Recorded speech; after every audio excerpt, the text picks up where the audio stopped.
In the year 2031, 4 children entered a forgotten library room on a rainy Tuesday. They did not leave the same. The air hung heavy with the smell of old books, and dust motes danced in the pale sunlight that slanted through the tall windows of Hollowbrook Primary School. Outside, rain lashed against the glass panes, drumming a steady beat. By now, the empty hallways echoed with nothing but the faint sound of dripping water.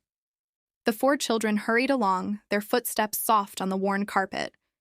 They rounded a corner and came to a stop in front of a solid wooden door at the very back of the building. It was a door they'd passed hundreds of times, yet never noticed before. Max tilted his head.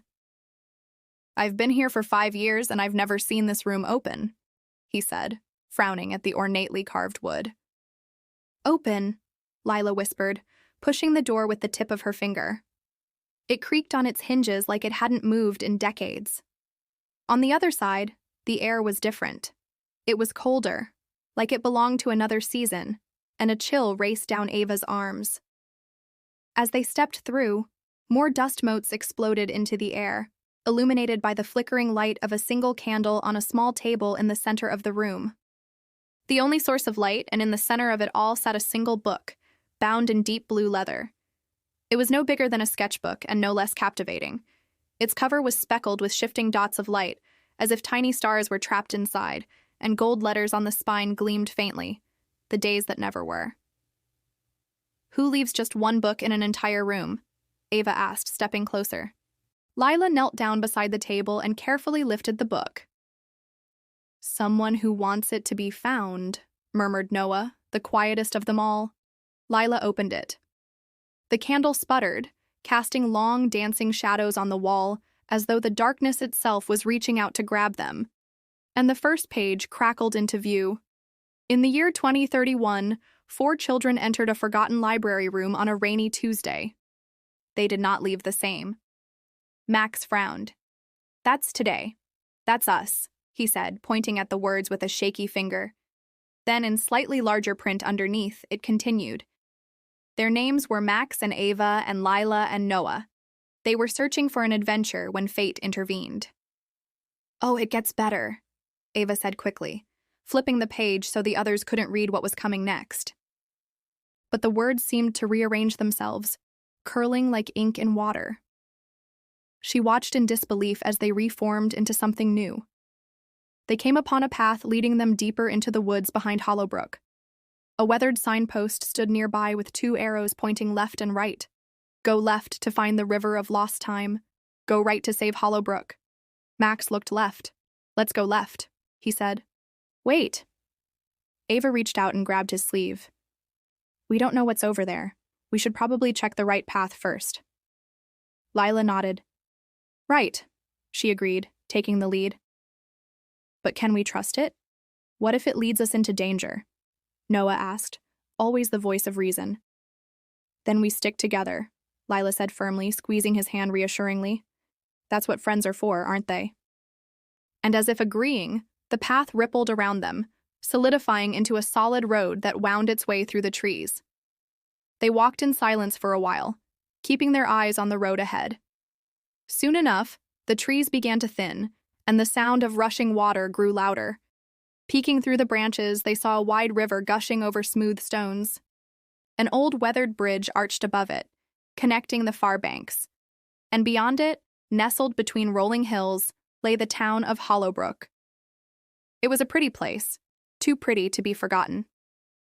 "Do we really think our town is over there?" Max asked. "If it was ever real, it is gone now," a voice rasped from behind them. The children whirled around to see a man emerging from the trees. He was tall and thin with a face like a withered apple, his eyes sunken deep into his skull. A long white beard flowed down his chest, and he wore clothes that looked like they'd been woven from moonlight and shadows. "Who are you?" Lila asked, stepping in front of her friends. The old man shuffled closer, his eyes gleaming with an eerie light. "I am this place," he said, "and you have woken me from my slumber." He raised a gnarled finger. "You have awakened me, but it is not time for you to be here. Not yet." "Why not?" Max asked, crossing his arms defiantly. "Because it is too dangerous. the man whispered, his eyes wide with fear. Too dangerous for children who dream of adventures. We're not dreaming, Ava said sharply. We found this book. It told us to come here. She held up the leather-bound volume, its title shimmering faintly. The man flinched as if burned. That book, he hissed. You should never have opened it. Now the story has begun again and you cannot stop it. Lila took a deep breath. What do you mean? She asked, trying to keep the fear out of her voice. The story of Hollowbrook is a dangerous one, the man said, and once it starts, it must play out until its end. You are characters in a tale now, whether you like it or not. And I am afraid you do not belong in this story. You were never meant to be here. But we want to help, Max blurted out.